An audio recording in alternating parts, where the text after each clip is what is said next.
खुलुमबाय दैमारि बड' निउसनिफ्राय गोजोन फुंबिलिनि बयनिसिमबो गाहाम हामग्लायनायखौ जासिहरनायजों लोगोसे दिनै गोदान भिडिअ लानानै फैलायबाय। नोंथांमोना भिडिअखौ जोबजासिम नायगोन होनना मिजिंथियो। फैदो दानिया खौरांफोरखौ खोनासंदिनि। बड'लेण्ड मुलुगसोलोंसालिनि दरखं मोखाङाव फिन दुलाराय बर' फरायसा आफादनि सोमावसारनाय। बड'लेण्ड मुलुगसोलोंसालिनि भाइस चेन्सेलर प्रफेसार लाइसाराम लादुसिंखौ आसाम सोरखारनि गिबि मन्थ्रिनि एन्टि कारापसन आरो CM भाइसलेन्स दोलोआ जाख्ल'नायनि दायाव हमदोंमोन। नाथाय बिथाङा सिरि रावखौबो मोनथि होआजासे गौहाटी बिजिरसालिनिफ्राय बेल्ट लानानै बड'लेण्ड मुलुगसोलोंसालियाव खामानि मावगासिनो दंमोन। बे खौरांखौ मोननानै सिगाङावनो दुलाराय बर' फरायसा आफाद, बर' थुनलाइ आफाद आरो अल आसाम ट्राइबेल संघजों लोगोसे गोबां समाजारि आफादफोरा प्रफेसार लाइसाराम लादुसिंखौ बड'लेण्ड मुलुगसोलोंसालिनिफ्राय बोखारनांगौ होननानै गोलाव समनिफ्रायनो होस्रिखावनाय हाबाफारि लाबोगासिनो दंमोन। बेनि लेखायै 1 दाननि थाखाय लाइस्राम लादुसिंखौ सुटियाव थिनहरनाय जादोंमोन। नाथाय दिनै 1 दान जोबनायनि उनाव दिनैनिफ्राय प्रफेसार लाइस्राम लादुसिंआ फैफिननायनि खाबुखौ मोनफिनबाय। आसामनि रायजो बेंगिरि गुलाबचन्द कटारियाया जाख्ल'नायनि बेरेखा नायबिजिरनो आफाद दानानै होनाय जादोंमोन। नाथाय बेनि उनावबो जेबो मोजां फिथाइ मोनैलाय मैया दुलाराय बर' फरायसा आफाद आरो बर' थुनलाइ आफादजों लोगोसे अल आसाम ट्राइबेल संघनि सोद्रोमाफोरा थांनाय मैयानि सानखौ ब्लेक डे महरै खुगायाव गोसोम जि खाथेनानै 3 घन्टा मुलुगसोलोंसालिनि लांगोनायाव गोख्रों सोमावसारनाय हाबाफारि लादोंमोन। बे हाबाफारियावनो दुलाराय बर' फरायसा आफादनि नेहाथारि खनेन्द्र बसुमतारिया खौरां बिजोङाव फोरमायदों, जेब्लासिम प्रफेसार लाइसाराम लादुसिंखौ भाइस चेन्सेलर मासिनिफ्राय बोख्लायनानै गुबुनखौ थिसनागौमानि बड'लेण्ड मुलुगसोलोंसालिनि सिङाव थानाय गासैबो दालाय फरायसालिमाफोराव दिनैनिफ्राय मोनफा मोनफा गोख्रों सोमावसारनाय हाबाफारि लागोन होनना खौरां बिजोङाव फोसावो। मानगोनां नेहाथारि बिथाङा आसामनि गिबि मन्थ्रि ड हेमन्त बिश्व शर्मा आरो सोलोंथाइ बिफाननि मन्थ्रि ड रेनुस पेगुनिसिम खावलायहरदों दि थाबैनो बे जेंनानि सायाव राहा लानो नांगोन आरो भाइस चेन्सेलरखौ सोलायनानै गोदान भाइस चेन्सेलर थिसननो नांगोन। EM राकेश ब्रह्मनि सायाव कास्टुम बसुमतारिनि गोख्रों बिबुंथि। थांनाय साननैसो सिगां EM राकेश ब्रह्मआ BTCनि मानगोनां गाहाय बारग' हाग्रामा महिलारिखौ खर'नि बेराम जादों आरो तेजपुर मेन्टेल हस्पिटालाव लांनो नांगौ होनना बुंदोंमोन। बेनि फिनजाथाय महरैनो एबसुनि बारग' दैदेनगिरि कास्टुम बसुमतारिया फिननाय होयो दि EM राकेश ब्रह्मआ आबुल साबुल खोथा बुंगासिनो दङ आरो सिगांनि समाव बिथांमोना परिबर्तननि स्ल'गान होदोंमोन। नाथाय बिथांमोना दिनै देरहानानैबो जेबो रायजोनि मोजां खामानि मावनो हायाखै। BTCआव जेबो सोलायनाय जायाखै। UPPL दोलोखौ रायजोफोरा आथिखालाव गामि गामि हाबनो होआखै आरो मेल मिटिं खुंनोबो हायाखै। परिबर्तननि मुङाव UPPLनि जेसेबां EMफोर दं, मानगोनां प्रमोद बर'जों लोगोसे बिथांमोना जि खोथा होदोंमोन मोनसेबो मावफुंनो हायाखै। बेनिखायनो बिथांमोना गामिफोराव हाबनो हायाखै। गामिनि रायजोफोरा बिसोरखौ होखारगासिनो दङ। उपाय गैथारैलाय बिथांमोना न'आव आरो अफिसाव थानानै खामानि गैया आबुल थाबुल खोथा बुंगासिनो दं होनना खौरां बिजोङाव फोसावदों आरो बुंबावदों दि कास्टुम बसुमतारि बिथाङा फैगौ 2024 मायथाइनि MP बिसायख'थियाव UPPL दोलोआ जेनगोना रोखा। 2025 मायथाइयाबो BTC बिसायख'थियाव रायजो राजाफोरा UPPL दोलोखौ फेजेनना PPF दोलोखौ देरहाहोगोन।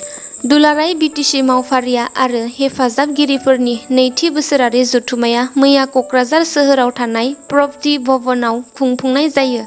खुंगा नैथि बोसोरारि जथुम्माजों लोगोसे दान बान्था बरायनांगौनि दाबि आरो गुबुन गुबुन जेंनाफोरखौ लानानै गोख्रों खुद्रिखांनानै जेंनाफोरखौ थाबैनो सुस्रांना होनो थाखाय BTR सोरखार आरो आसाम सोरखारनिसिम दाबि दैखाङो।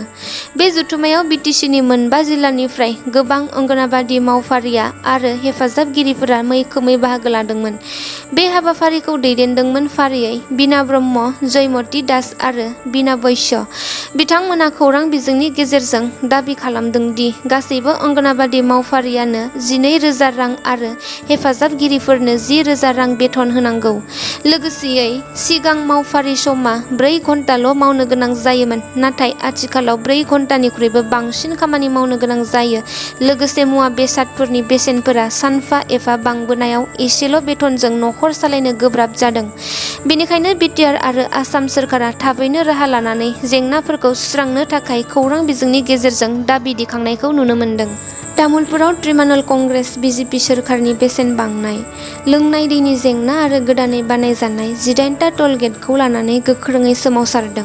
बे हाबाफारियावनो आसाम रायजो तृणमूल कंग्रेस आफादनि आफादगिरि बारग' रायजो सभानि एमपि रिपन बराया बाहागो लानानै बीजेपी हान्जानि सायाव गोख्रों अजद दिखांदों।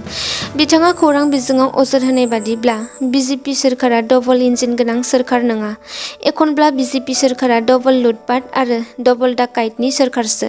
दासान्दि रायजोआव 18टा टोल गेटखौ रायजोआव गोदानै मोनसिगोननि बेलायाव मानगोनां रिपन बराया बुंबावदों दि गोदानै टोल गेट बनायनायाव खामानिया बीजेपी दैदेनगिरिफोरनि रायजो राजानिफ्राय टेक्स लानानै गावनि पकेट गरम खालामनो नाजानायनि मोनसे हाबाफारिसो होनना खौरां बिजोङाव गोख्रों अजद दैखांदों।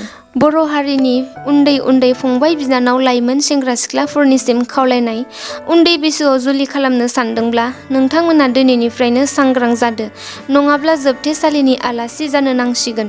दिनै 1 सेप्तेम्बर खालारनिफ्राय रायजोनि सिङाव थानाय दाब दाब ओनसोल, गामि आरो नोगोर सोहोरफोराव आसाम पुलिस बिफाना थांनानै नायबिजिरसंहैनो थाखाय जानजि खाफ्राबाय। जायफोरा 18 बोसोर बैसो गाहायनि हिनजावसा गथ'फोरखौ जुलि खालामदों एबा खालामनो सानदों बिथांमोनखौ हमनानै पक्स' आयेननि दारै गोख्रों राहा लानाय जागोन होनना आसाम सोरखारनि पुलिस बिफाना सिगाङावनो खौरां बिजोङाव फोसावना होखादोंमोन। राजु नार्जारिया सोर बेखौ आं सिनाया। राजु नार्जारिया मोजां मानसि नङा। थारैनो बे बाथ्राखौ बुंदोंमोन बिटिसिनि बारग' गाहाय हाग्रामा महिलारिया। बे बाथ्रा बुंनायनि सायावनो मानगोनां राजु नार्जारिया गोख्रों फिनजाथाय। बिथाङा खौरां बिजोङाव बुङोदि हाग्रामा महिलारिया आंखौ सिनायखानाय नङा। मानोना हाग्रामा महिलारिया सासे राजाबादि मानसि, जोबोर रां रुफा धोन दौलत गोनां मानसि। आं सासे कमन फेमिलिनिफ्राय फैनाय मानसि। आं सासे सादारन आबाद मावनानै जाग्रा फेमिलिनिफ्राय फैनाय। जिहेतु हाग्रामा महिलारि बिथाङा बांसिन समावनो राजाबादि मानसिफोरजों थायो, जायो, गिदिङो, धोन दौलत गोनां मानसिजों, गिदिर गिदिर बिजनेस टाइकुनफोरजों बिथाङा जिरायो। बेखायनो आं बायदि सासे सादारन नखरनिफ्राय फैनाय सुबुंखौ बिथाङा सिनायनाय नङा। बियो मोनसे सानजाथावना आरो नर्मेल बाथ्राखा होनना खौरां बिजोङाव फोरमायो। हाग्रामा महिलारिया 17 बोसोर रायजो खुंबोनाय समाव बड'लेण्डखौ गावनि गोसोबादि राजा बादियै सालायबोदोंमोन। बेखायनो हाग्रामा महिलारिया आं बादि जोबोर खस्थ'जों लेखा फरा फरायबोनाय मानसिफोरखौ सिनायखाया होनना खौरां बिजोङाव फोरमायो।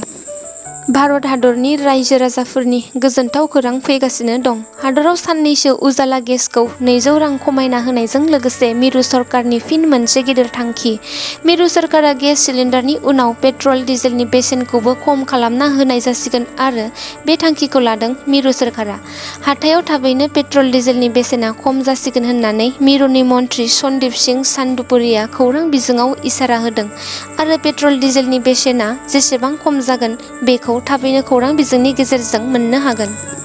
नोंथांमोना मोसौ मैसो बोरमा बायदिफोर फिसियो नामा? फिसियोब्ला दिनैनिफ्रायनो नोंथांमोना सांग्रां जादो। बिटिआर हालामनि निउ बङाइगाव रेल स्टेशनाव मोनसे जाथाय जादोंमोन। दानिया गोदानै बानायजानाय वन्दे भारत रेल गारिजों मोसौ मैसो बोरमा बायदिफोरा सौग्रावोब्ला एबा जाब्रबथाय जायोब्ला नोंथाङा जेल जानो नांसिगोन। बेबायदिनो new Bongaigaon rail station Vande Bharat rail गारिजों मासे मोसौआ जाब्रबथाय जादोंमोन। जाय जाथायनि थाखाय मोसौनि बिगोमा उमेश ब्रह्म मुंनि सासे बर' सुबुङा आरपिएफजों खाजानो गोनां जादों।